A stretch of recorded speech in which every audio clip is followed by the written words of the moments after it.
오늘 은혜 받으실 하나님의 말씀은 마태복음 28장 1절부터 20절입니다. 신약 성경 52면입니다. 우리가 함께 이 말씀을 읽으실 때 살아계신 하나님의 음성으로 들으시기 바랍니다. 안식일이 다 지나고 안식 후 첫날이 되려는 새벽에 막달라 마리아와 다른 마리아가 무덤을 보려고 갔더니 큰 지진이 나며 주의 천사가 하늘로부터 내려와 돌을 굴려내고 그 위에 앉았는데 그 형상이 번개 같고 그 옷은 눈같이 희거늘. 지키던 자들이 그를 무서워하여 떨며 죽은 사람과 같이 되었더라. 천사가 여자들에게 말하여 이르되 너희는 무서워하지 말라. 십자가에 못 박히신 예수를 너희가 찾는 줄을 내가 아노라. 그가 여기 계시지 않고 그가 말씀하시던 대로 살아나셨느니라. 와서 그가 누우셨던 곳을 보라. 또 빨리 가서 그의 제자들에게 이르되 그가 죽은 자 가운데서 살아나셨고 너희보다 먼저 갈릴리로 가시나니 거기서 너희가 배우리라 하라. 보라, 내가 너희에게 일렀느니라 하거늘. 그 여자들이 무서움과 큰 기쁨으로 빨리 무덤을 떠나 제자들에게 알리려고 다름질할세. 예수께서 그들을 만나 이르시되 평안하냐 하시거늘. 여자들이 나아가 그 발을 붙잡고 경배하니 이에 예수께서 이르시되 무서워하지 말라. 가서 내 형제들에게 갈릴리로 가라 하라. 거기서 나를 보리라 하시니라. 여자들이 갈 때 경비병 중 몇이 성에 들어가 모든 된 일을 대제사장들에게 알리니 그들이 장로들과 함께 모여 의논하고 군인들에게 돈을 많이 주며 이르되 너희는 말하기를 그의 제자들이 밤에 와서 우리가 잘 때에 그를 도둑질하여 갔다 하라. 만일 이 말이 총독에게 들리면 우리가 권하여 너희로 근심하지 않게 하리라 하니 군인들이 돈을 받고 가르친 대로 하였으니 이 말이 오늘날까지 유대인 가운데 두루 퍼지니라. 11 제자가 갈릴리에 가서 예수께서 지시하신 산에 이르러 예수를 배웁고 경배하나 아직도 의심하는 사람들이 있더라. 예수께서 나와 말씀하여 이르시되 하늘과 땅의 모든 권세를 내게 주셨으니 그러므로 너희는 가서 모든 민족을 제자로 삼아 아버지와 아들과 성령의 이름으로 세례를 베풀고 내가 너희에게 분부한 모든 것을 가르쳐 지키게 하라. 볼지어다 내가 세상 끝날까지 너희와 항상 함께 있으리라 하시니라. 우리 주님 오늘 새벽에 부활하셨습니다. 저는 예수 부활하셨다 이런 제목 가지고 말씀을 드리려고 합니다. 우리 예수님 부활하신 사건은 어떤 사건일까? 또 우리 예수님 부활하신 것이 나와 무슨 상관이 있단 말인가? 그것을 여러분과 함께 나누려고 합니다. 예수님의 부활 사건은 다시 사신 사건입니다. 역사상 사람이 죽었다가 예수님처럼 다시 살아나신 일은 두 번 다시 없는 겁니다. 성경을 볼 것 같으면, 그리고 우리나라 이야기에도 들리는 말에 의할 것 같으면 사람이 죽었다가 다시 살아났다는 이야기를 많이 성경에서 보게 되고 또 우리나라 전해 내려오는 이야기 가운데 우리가 또 알게 됩니다. 그러나 사람이 다시 살아났다 할지라도 그것은 얼마 있다가 그냥 죽고 마는 겁니다. 그러나 우리 예수님이 다시 살아나신 것은 다시 죽지 아니하시고 영원히 사신 겁니다. 뿐만 아니라 예수님이 다시 사신 것은 예수님의 육체가 영광스러운 육체로 바뀌었던 것입니다. 그래서 우리 주님이 다시 사심으로 말미암아 우리들도 영원히 죽지 않고 우리가 이제 살게 된 것입니다. 혹자는 말합니다. 아니, 믿는 사람도 죽는데 사람이 안 죽는 사람이 어디 있느냐고 그렇게 말할지 모르지만은 여러분, 절대로 그렇지 않습니다. 예수 부활하심으로 말미암아 우리 사람들은 또 예수 부활을 믿는, 예수를 믿는 저와 여러분들은 영원히 죽지 않는 겁니다. 그 이유가 있어요. 여러분, 우리가 하루 종일 옷 입고 다니고 그리고 시계를 차고 안경 쓰고 핸드폰 가지고 이렇게 다닙니다. 그 저녁이 되면 어떻게 됩니까? 다 벗어놓습니다. 그리고 나서 우리는 침상에 들어가는 겁니다. 우리가 하루 종일 입고 있었던 옷이라든가 여러 가지 장식구들 여기 있어요. 그 사람 몸은 이렇게 침상에 갔단 말입니다. 그러면 진정한 생명체는 뭡니까? 우리를 두르고 있는 옷들이 생명체일까요? 아니면 침상에 들어간 사람이 생명체일까요? 여러분 대답하지 마세요. 사람이 생명체지요. 옷이 생명체가 아니지요. 여러분 우리 사람들은요 육체와 영혼으로 됐잖아요. 이 육체라는 것은 영혼을 두르고 있는 그러한 옷에 불과한 것입니다. 그래서 사람이 죽으면 육체는 어떻게 돼요? 그 물체기 때문에 그냥 썩어지는 것입니다. 그러므로 사람의 진짜 생명체는 뭡니까? 영혼인 것입니다. 그러므로 예수님이 부활하심으로 말미암아 우리 영혼의 육체는 훌훌 다 털어져 버리고 그건 썩어져 버리는 것이고, 진짜 생명체인 우리 영혼은 영원한 천국으로 가서 하나님을 만나고 예수님을 만나고 영원히 사는 겁니다.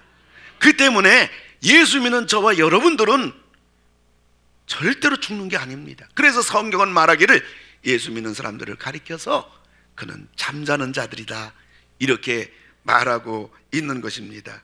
사랑하는 성도 여러분, 예수님이 오늘 다시 사셨습니다. 그러므로 다시 사신 이 부활의 사건을 통해서 우리들은 영원히 죽지 않는 것 여러분 믿으시기를 주의 이름으로 축원합니다. 두 번째로는 예수 부활은 바로 승리 사건입니다. 그러면 무엇이 승리했단 말이까? 첫째로는 사망 권세를 정복한 겁니다. 여러분 이 세상에서 제일 무서운 게 뭡니까? 죽음인 것입니다. 이 세상에서 제일 강한 게 뭡니까? 죽음인 것입니다. 여러분 죽음을 당할 사람은 이 세상에 아무도 없습니다. 사람은 누구든지 죽음 앞에서 굴복하게 되는 것입니다. 그런데 사람은 이 세상 살아가면서 한평생 무엇인가 쌓아놓으려고 그래요. 그러니까 돈도 좀 쌓아놓고 집도 좀 장만하고 뭐 자녀들도 좀 잘 키워서 또 이렇게 여러분들이 보람 있기를 원하는 것입니다. 그런데 죽음이라는 게 뭡니까? 죽음이라는 것은 그 한순간에 모든 걸 다 앗아가는 겁니다. 그러므로 이 죽음이라는 것은 우리가 과거로 보면요, 뒤돌아보면 허무하기 짝이 없는 겁니다. 그리고 죽음이라는 것은 미래로 바라보면요, 이것은 영원한 불안한 것입니다. 그래서 사람들은 누구나 죽는다는 걸 알고 있음에도 불구하고 가능한 한 죽음을 생각 안 하려고 합니다. 그러나 누가 죽지 않겠습니까? 그래서 이런 사실 때문에 여러 종교들이 생겨난 것입니다. 그러나 예수님이 부활하심으로 말미암아 우리 과거가 허무한 것이 아니고 또 우리 미래가 영원히 불안한 것이 아니라 예수 부활하심으로 말미암아 우리들에게는 소망과 영생의 죽음으로 바뀐 줄로 믿으시기 바랍니다. 그래서 사망 권세 정복한 예수님으로 말미암아 우린 죽음 문제가 해결된 겁니다. 그리고 우리는 구원 문제가 해결된 겁니다. 우린 영생 문제가 해결된 겁니다. 걱정하지 말고 죽으십시오. 우리 다 천국 갑니다. 그래서 우리의 죽음 문제도 해결되고 우리의 구원 문제도 해결되고 영생 문제도 해결됐기 때문에 이제 우리는 어떻게 살아야 될까요? 다 해결됐는데 여러분, 예수 믿는다는 것은요, 부활의 예수님 믿는다는 것은요, 근심하는 게 아니에요. 걱정하는 게 아니에요. 염려하는 게 아니에요. 어떤 우리 인생 삶 속에 이런 일 저런 일 수많은 어려운 일이 없는 사람은 어디 있겠습니까마는, 그러나 부활의 예수님 부활하심으로 말미암아 사망 권세 이기신 예수님으로 말미암아 우리의 모든 구원 문제 해결되고 죽음 문제 해결되고 영생 문제 해결됐기 때문에 우리는 걱정하지 말고 근심하지 말고 염려하지 말고 우리는 불안하지 말고, 사랑하는 성도 여러분, 여러분 이 땅을 살아갈 때 여러분들은요 편안하게 사시기를 바라는 것입니다. 행복하게 사세요.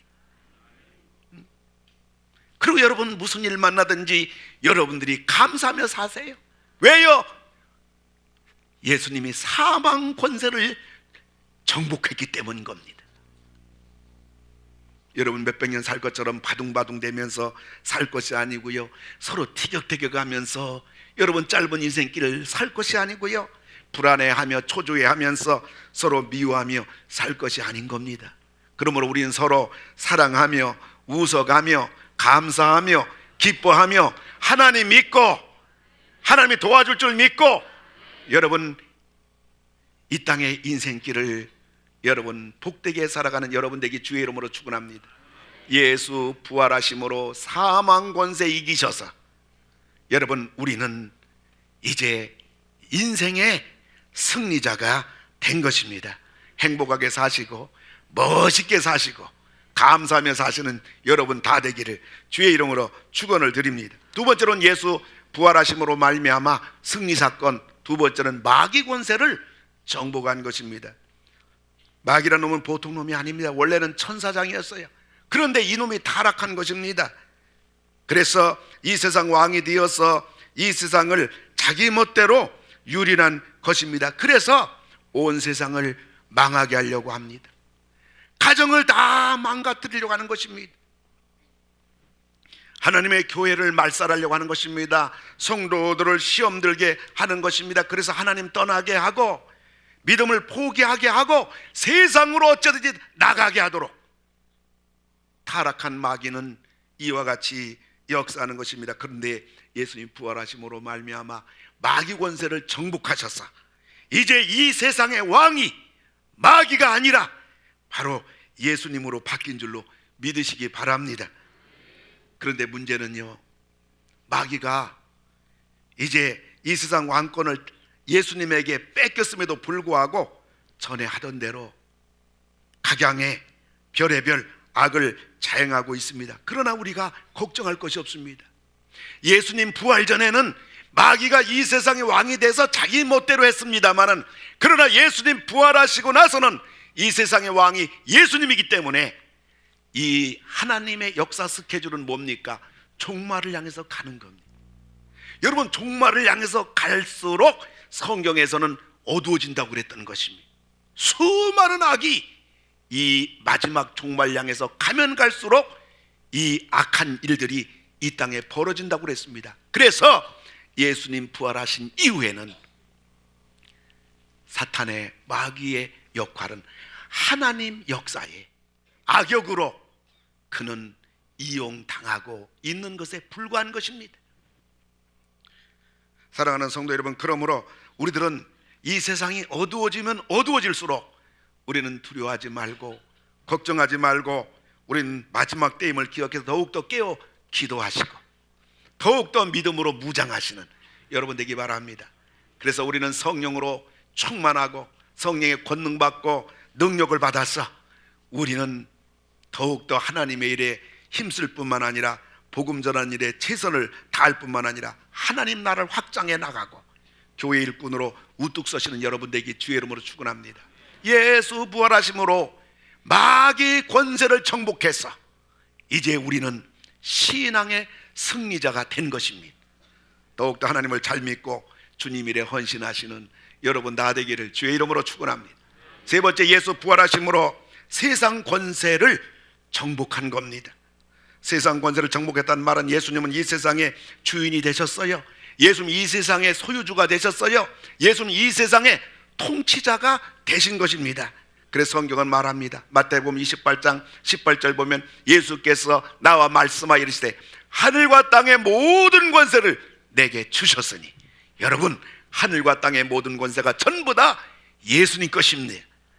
뿐만 아니라 요한계시록 3장 7절을 보면 다윗의 열쇠를 가지시니 곧 열면 닫을 사람이 없고 닫으면 열 사람이 없는 그가 이르시되, 그렇게 성경은 우리에게 말해주고 있는 겁니다. 그래서 이 세상 모든 것은 전부 부활하신 예수님에 의해서 되는 줄로 믿으시기 바랍니다.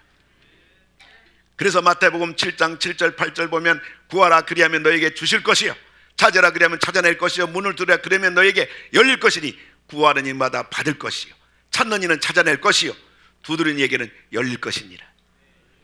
빌립보서 4장 6, 7절 보면 아무것도 염려하지 말고 오직 모든 일에 기도와 간구로 너희 구할 것을 감사함으로 하나님께 아뢰라. 그리하면 모든 죄에 뛰어난 하나님 평강이 그리스도 예수 안에서 너희 마음과 생각을 지켜주시리라. 여러분, 세상 권세 정복하신 우리 주님은 구하는 대로 주시는 것입니다. 기도한 대로 응답해 주시는 것입니다. 그래서 우리가 이 땅에서 하나님을 위해서 하는 거, 기도하는 거, 하나님을 위해서 헌신하는 거, 충성하는 거 하나도 땅에 떨어지지 않고 다 복을 받은 줄 믿으시기 바랍니다. 지난 주일 저녁에 우리 홍준섭 선교사님, 우리 교회 부목사님이셨던 홍준섭 선교사님 선교사로 파송했습니다. 그리고 이제 파송식이 끝나고 나서 오신 손님들 저녁을 대접했습니다. 그런데 식당에 가가지고 이제 저와 같이 식사하신 분이 누군가 하니까 우리 홍준섭 선교사님 장모님, 그분도 이제 목사님 사모님이신데요, 그분하고 같이 이렇게 식사를 하는 중에 그 사모님께서 저에게 말씀합니다. 박 목사님, 우리 딸은 홍준섭 선교사님의 부인 되는 정정은 사모님인데요, 목사님, 우리 딸이 참 복받을 딸입니다. 복받을 일을 했습니다. 그래서 제가 귀를 쫑긋 하고 대체 어떤 복받을 일을 했는가 가만히 들어왔더니 그 사모님이 어려서 피아노를 배웠대요. 그래서 그 아버지가 목사님이라 목회하는 교회에서 그 어려서부터 시집 올 때까지 반주했다는 겁니다. 그 쉬운 얘기 아닙니다. 그러고 나서 그 아버지 목사님이 어느 날 설교를 할 때 여러분들 11조만 하나님께 드리지 말고 11조 또 건축원금도 하고 11조 선경금도 하세요. 그러니까 목사님 설교 가운데 10분의 3을 헌금하세요. 그런데 성도 가운데 아무도 아멘하지 않았는데 그 딸 되는 정정은 사모님만 아멘하고 시집 올 때까지 자기 모든 수입의 10분의 3을 하나님의 교회에다가 11조는 11조대로 또 11조는 또 10분의 1은 또 건축원금으로 10분은 선교원금으로 이렇게 시집 올 때까지 드렸다는 거예요. 그걸 지켜본 엄마 되는 사모님이 목사님, 우리 딸 참 복받을 딸입니다. 복받을 신앙생활을 했습니다. 하나님이 한량없는 복을 주셨어요. 그러면 홍준섭 선교사님의 사모님만 복받을 일 했냐? 아니요, 우리 홍준섭 선교사님도 복받을 일 했어요. 어떻게 복받을 했느냐?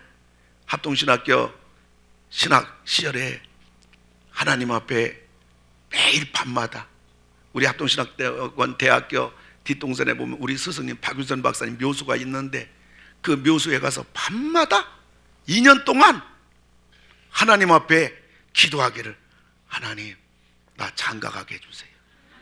나 결혼시켜 주세요. 아니 우리 홍준섭 선교사님이 나한테 얘기하니까 알지 어떻게 알겠어요. 2년 동안 매일 밤마다 가서 부르짖어 기도했대요.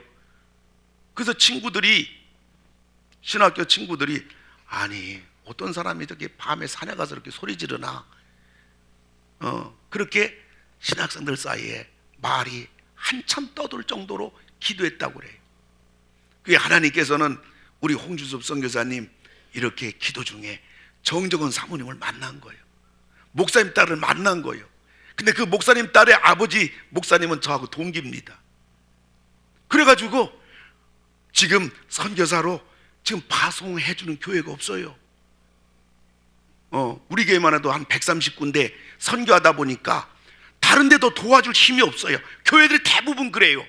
근데 우리 홍준섭 선교사님은 장가 가기도 전에 우리 교회 전도사로 오셔가지고 우리 교회에서 선교사 파송하게 된 거예요. 아멘. 그리고 제가 우리 교단에 그 선교에 많은 책임을 가지고 있어요. 그래서 우리 교단 교회 가운데 저와 연관된 교회 전부 다 우리 홍준섭 선교사 후원하도록 전체를 다 연결이 됐어요. 그래서 얼마나 많은 교회가 우리 홍준섭 선교사님 후원하고 있는지, 우리 교회에서 파송하지, 수많은 교회가 후원하지. 그리고 제가 해외 신학교 교수 사역 가면서 우리 교수님들 교회마다 신학교 사역을 우리 홍준섭 선교사님으로 섬기도록 해가지고 그 교회들이 전부 다 후원하는 거예요. 다는 아니지만 그 중에 한 두세 개는 안 하고 있지만 그리고 또 장인 되는 그 목사님도 저하고 동기다 보니까 이 장인도 또 사위가 선교사 파송되니까 아는 분 전체 다 연락해서 장인이 동원되고 제가 동원되고 우리 신학교 해외 신학교 교수가 다 동원하고 우리 교회가 30년 선교하지만은요 솔직히 말해서 홍중섭 선교사님처럼 복받은 분 없어요. 그런데요 여러분 하나님의 복은 공짜가 아닙니다. 우리 하나님은 우리에게 구원은 공짜로 주시지만은 남은 것은 세상 권세 정복하신 세상의 왕이시고 세상의 소유주가 되시고 세상의 통치자가 되시는 우리 부활의 예수님께서 여러분 행한 대로 심은 대로 헌신한 대로 기도한 대로 응답해 주시고 도와주시고 복 주시고 챙겨주시고 치료해 주시고 축복해 주시고 가정을 가문을 하나님이 역사하시는 것입니다. 우리 극동방송 이사장 김정환 목사님 제가 하시는 말씀을 들어봤는데요 극동방송 어느 날 어느 분이 돈을 2천만 원 가지고 왔대요. 그래서 목사님 이거 필요한데 쓰시라고. 저도 이제 극동방송을 자주 다니기 때문에 방송국 가보면요 전부 다 돈 들어갈 거밖에 없어요. 근데 김정환 목사님께서 그 2천만 원을 방송국에 쓰지 않고 이사장이시거든요 쓰시지 않으시고 그때 논산훈련소에 예배당 건축할 때입니다. 그 젊은 장병들이 마음껏 들어갈 예배드릴 장소가 부족한데 김정환 목사님이 그 2천만 원을 방송국에 쓰지 않고 그 돈을 논산훈련소 예배당 건축하는데 2천만 원 보냈습니다.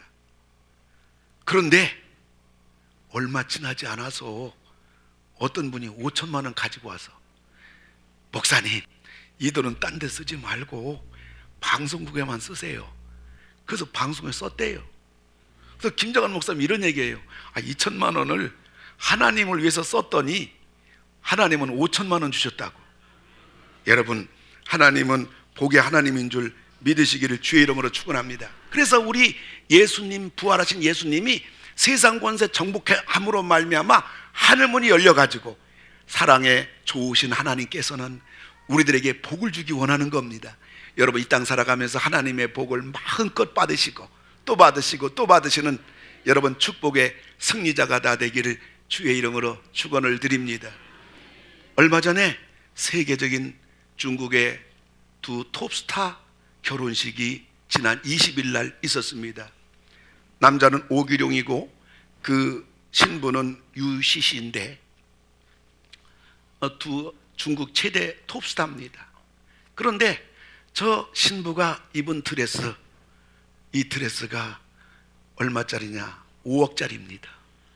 예, 잘 보세요. 5억짜리. 그 다음에 저 신부가 반지를 찾는데 저 반지 얼마짜리냐? 21억짜리입니다. 눈 하나 까딱도 안 하네.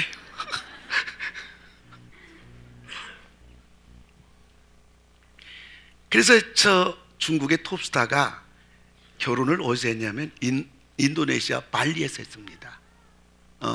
발리에서 하는데 그 헬리콥터 6대를 동원해 가지고 생화 40만 송이를 발리로 갖고 와서 온 천지를 꽃천지 만들었습니다.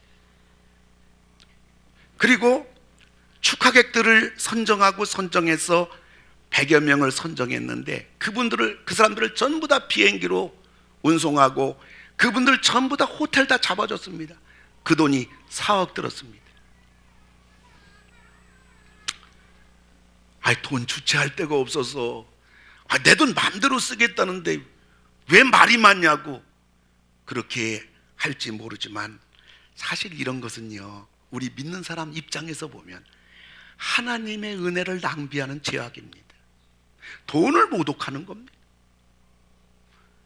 이 땅에 평범하게 성실하게 사는 수십억 사람들을 모독하는 그러한 우습게 여기는 방자한 거라고 나는 생각합니다.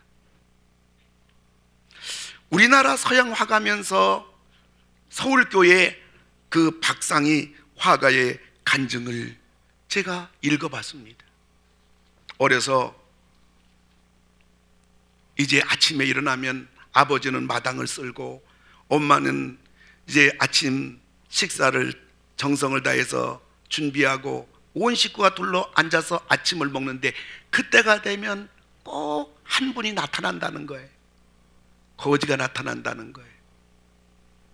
나이가 많으신 할머니가 바가지를 꼭 들고 온다는 거예요.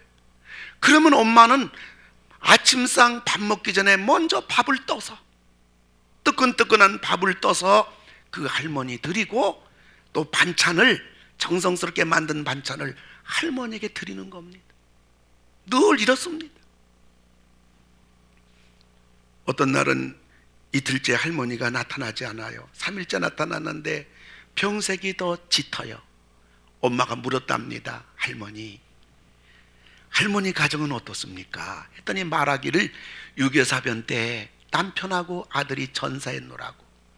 나는 병들어서 일도 못하고 이렇게 구걸해서 살고 있다고 할머니가 말합니다. 그러자 그 어머니가 그 할머니를 마루로 모시고 와서 밥상을 차려가지고 할머니 따뜻하게 아침 식사하도록 대접합니다. 그리고 어머니가 방 안에 들어가서 당신의 입던 옷을 가지고 옵니다. 드립니다. 이게 낡은 옷이지만은 그래도 제가 소중히 여기는 옷입니다. 제가 깨끗하게 빨았는데 이 남루한 옷을 벗으시고 이 옷을 입으시기 바랍니다 하고 옷을 드립니다. 식사 다 끝난 걸 보고 따뜻한 숭늉으로 대접합니다. 그리고 어머니가 말합니다. 할머니, 교회 다니십니까? 하나님 믿으시기 바랍니다. 이때 하나님 안 믿을 수 있겠어요? 할머니가 끄떡끄떡합니다. 또 엄마가 또 집으로 들어갑니다. 당신이 고이고이 간직하는 그 신발을 가져와서 할머니 신어보라고. 딱 맞습니다. 내가 준 옷을 입고 이 신발을 신고 주일날 교회 오시라고. 교회 안 나올 리가 없지요. 나왔어요. 그 박상희 그 어린애가 교회에서 그 할머니 모습 보니까 거지 할머니가 아니에요. 우리 엄마 옷을 입고 우리 엄마 신을 신고 고요히 앉아있는 할머니는 이웃이 따뜻한 할머니였어요. 그리고 예수 믿었어요. 6개월 됐습니다. 병으로 돌아가셨어요. 세월이 흘러갔습니다. 친정엄마도 돌아가셨습니다. 이분이 어른 됐습니다. 내가 교회 권사가 됐습니다. 지난 날을 뒤돌아보며 이런 고백을 하는 것입니다. 어머니 신앙생활이 얼마나 고귀했는가. 평소 내가 먹고 남 주려면 못 주는 것이다. 먼저 주고 남는 것으로 내가 먹어야 남에게 베풀 수 있는 것이다 하시면서 당신의 신앙을 몸과 사랑으로 몸소 실천하신 우리 어머니. 불쌍한 자에 대한 어머니의 깊은 배려와 사랑은 지금 이 시간도 내 가슴 속에 출렁거리며 감동의 잔잔한 물결이 흐르고 있습니다. 끝. 이분의 간증이에요. 여러분, 5억짜리 드레스, 어머니가 입던 옷 한 벌,